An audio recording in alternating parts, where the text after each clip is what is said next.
दोस्तों, आपके अपने चैनल टाइम्स एक्सप्रेस ने जो दावा किया था उस पर मोहर लगती हुई नजर आ रही है। जी हाँ, हमने आपसे पहले ही दिन कहा था, यानी 4 जून को जब ये नतीजे आए थे और उसके बाद समर्थन पाने के लिए जी हुजूरी चल रही थी, खासकर चंद्रबाबू नायडू के सामने, नीतीश कुमार के सामने समर्थन पत्र मिला था, शपथ ग्रहण समारोह हुआ था। हम लगातार आपको बता रहे हैं कि जब फ्लोर टेस्ट के दौरान संसद के अंदर ये वाली सरकार यानी मोदी सरकार पहुंचेगी तो भरभरा कर गिर सकती है, क्योंकि लगातार साथी तो नाराज हैं ही हैं, लेकिन अब इंडिया गठबंधन ने एक ऐसा दाव चल दिया है जिसे सुनने और देखने के बाद मोदी शाह की जोड़ी भी हैरान रह गई है। नमस्कार, मैं हूं प्रज्वल गौतम और आप देख रहे हैं टाइम्स एक्सप्रेस। इस वक्त की सबसे धमाकेदार खबर आपको दिखाने और बताने जा रहा हूं। यह खबर इसलिए भी ज्यादा महत्वपूर्ण हो जाती है क्योंकि जिनके बदौलत मोदी जी तीसरी बार प्रधानमंत्री बने, यानी नेहरू के रिकॉर्ड की बराबरी कर पाए, वही साथी अब साथ छोड़ने के लिए तैयार बैठे हैं।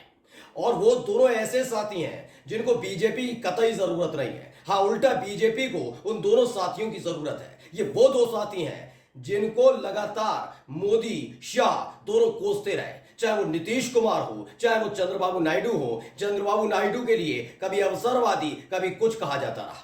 तो नीतीश कुमार को मोदी जी ने तो एक सार्वजनिक मंच पर खड़े होकर अश्लील तक कह दिया था, लेकिन अब वही दोनों साथी असली चेहरा मोदी सरकार का दिखाने जा रहे हैं। सबसे पहले मैं आपको खबर दिखाने जा रहा हूं कि इंडिया गठबंधन ने कौन सा दाव चला है। खबर पढ़िए, क्या लिखा हुआ। बोलता हिंदुस्तान ने संजय राउत को आप जानते होंगे, उद्धव ठाकरे गुट के हैं। संजय राउत ने कहा राहुल के आदेश का इंतजार है, नहीं तो 1 मिनट में सरकार गिरा देंगे। संजय राउत ने कहा जिस दिन राहुल गांधी कहेंगे उस दिन सरकार गिरा देंगे। खबर यह है कि साफ तौर पर कह दिया गया है शिवसेना की तरफ से कि अगर टीडीपी का स्पीकर होगा इस सरकार में, टीडीपी का स्पीकर होगा, उम्मीदवार होगा टीडीपी के कोई सांसद स्पीकर पद का, तो इंडिया गठबंधन बेहिचक उसको समर्थन देगी। हम चाहते हैं कि टीडीपी की का स्पीकर लोकसभा का स्पीकर बने, टीडीपी का सांसद स्पीकर बने। लेकिन इस बीच हर बार की तरह जैसे गृह विभाग रख लिया, रक्षा विभाग रख लिया, वित्त विभाग रख लिया, विदेश विभाग रख लिया, रेल विभाग रख लिया, कृषि विभाग रख लिया, ये महत्वपूर्ण मंत्रालय बीजेपी ने अपने पास रख लिए। इसी तरीके से दोबारा से स्पीकर पद को लेकर कोई खेल किया बीजेपी ने तो कतई बर्दाश्त नहीं किया जाएगा। साफ साफ कह दिया है कि हम डंके की चोट पर टीडीपी का अगर नहीं हुआ और बीजेपी का कोई सांसद आया आगे तो हम सरकार गिरा देंगे। आपको खबर दिखाने जा रहा हूं, क्या हिंदुस्तान ने भी खबर छापी है। हिंदुस्तान ने क्या लिखा पढ़िए। हिंदुस्तान ने अपनी तरफ से लिखा है, अगर टीडीपी ने उतारा स्पीकर पद का उम्मीदवार, इंडिया गठबंधन समर्थन को तैयार। यानी मैंने आपसे कहा ना, संजय राउत की तरफ से एक बयान आया। संजय राउत की तरफ से अपनी तरफ से बयान नहीं आया, बल्कि इंडिया गठबंधन की बैठक में तय हुआ है। 2 खेल तैयार किए गए।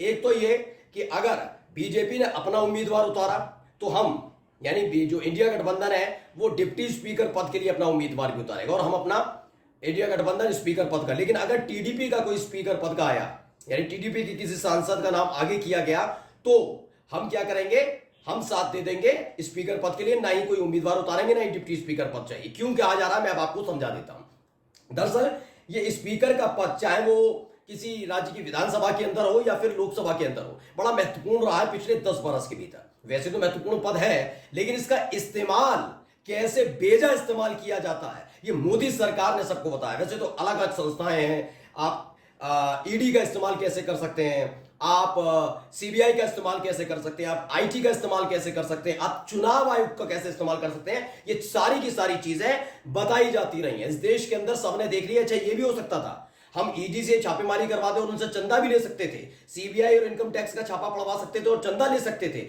ये अभी किसी पॉलिटिकल पार्टी का खुलकर नहीं आया जैसा बीजेपी ने किया है। चुनाव आयोग के ऊपर इतने सवाल कभी खड़े नहीं हुए जो इस बार खड़े हुए हैं, मतलब पिछले 10 वर्षों में। अब यही चीज है स्थिति। लोकसभा स्पीकर का जो पद है वो बीजेपी के लिए इसलिए खास होता रहा क्योंकि इसी पद पर बैठे अपने सांसद की बदौलत कई पार्टियों को तोड़ा गया है।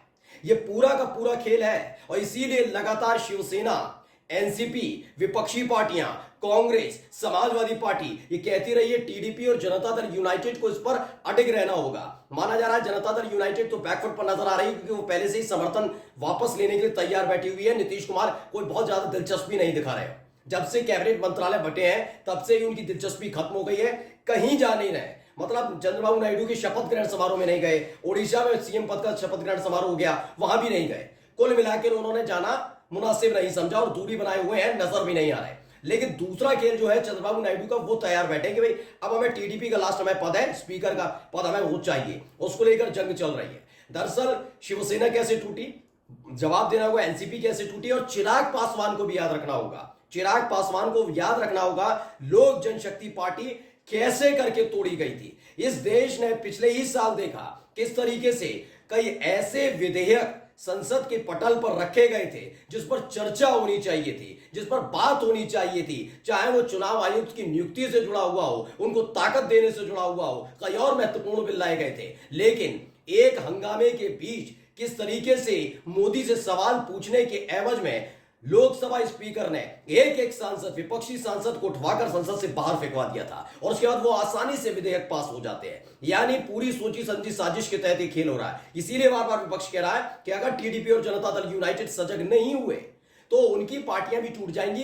क्या जनता दल यूनाइटेड को मतलब नहीं, लेकिन टीडीपी जानती है, इतिहास बीजेपी का जानती है, मोदी शाह का जानती है, इसलिए साफ तौर पर वो टीडीपी अटकी हुई है। अब इस खबर को थोड़ा मैं आगे पढ़कर बता देता हूं क्या है। इसमें बताया गया शिवसेना के नेता संजय राउत ने रविवार को कहा कि अगर सत्तारूढ़ गठबंधन में शामिल टीडीपी लोकसभा अध्यक्ष पद के लिए उम्मीदवार खड़ा करती है तो विपक्षी गठबंधन इंडिया के सभी सहयोगी उसके लिए समर्थन सुनिश्चित करने का प्रयास करेंगे। राउत ने यहां पत्रकारों से बातचीत में दावा किया कि लोकसभा अध्यक्ष का चुनाव महत्वपूर्ण होगा और अगर बीजेपी को यह पद मिलता है तो सरकार का समर्थन करने वाले दलों टीडीपी, जनता दल यूनाइटेड मतलब और चिराग पासवान, जयंत चौधरी के राजनीतिक संगठनों को तोड़ देगी जो इतिहास उनका रहा है। अब खबर एक और दिखाने जा रहा हूं, वो महत्वपूर्ण खबर है। देखिए जेडीयू की जो मैं मनमानी बात बता रहा था कि वो अनमने मन से अब दे रहे समर्थन की, हाँ कितने दिन रहेंगे पता नहीं, हो सकता है कि जब सब कुछ फ्लू टेस्ट चल रहा उसी दौरान खेल हो जाए। क्या है, एबीपी न्यूज ने छापा, क्या लिखा, स्पीकर पद पर घमासान, जेडीयू तैयार है लेकिन टीडीपी पर फंसा पेच, जाने बीजेपी क्यों बड़ी टेंशन, बीजेपी क्यों परेशान लग रही है, वो थोड़ा मैं बता देता हूं। लोकसभा स्पीकर का चुनाव 26 जून को होना है। ऐसे में अभी से स्पीकर पद को लेकर एनडीए और इंडिया अलायंस में शामिल दोनों के बीच जुबानी हमले तेज हो गए। इंडिया अलायंस के नेताओं ने एनडीए के घटक दल टीडीपी को लोकसभा स्पीकर के पद पर समर्थन देने की बात कही तो दूसरी ओर जेडीयू ने भी अपने इरादे साफ कर दिए। जेडीयू के राष्ट्रीय महासचिव केसी त्यागी ने इंडियन एक्सप्रेस से कहा, कांग्रेस जो कर रही है वो ध्यान भटकाने वाला है, वो गलत है, क्योंकि परंपरा यह है कि सत्तारूढ़ गठबंधन की सबसे बड़ी पार्टी स्पीकर के बारे में फैसला लेती है। बीजेपी जो भी फैसला लेगी हम उसका समर्थन करेंगे, ये कहा जा रहा है, क्योंकि पिछले कुछ दिनों से आपको मालूम होगा नीतीश कुमार दूरी बनाए हुए। लेकिन स्पीकर पद पर क्या है टीडीपी का रुख, अब इसे समझिए।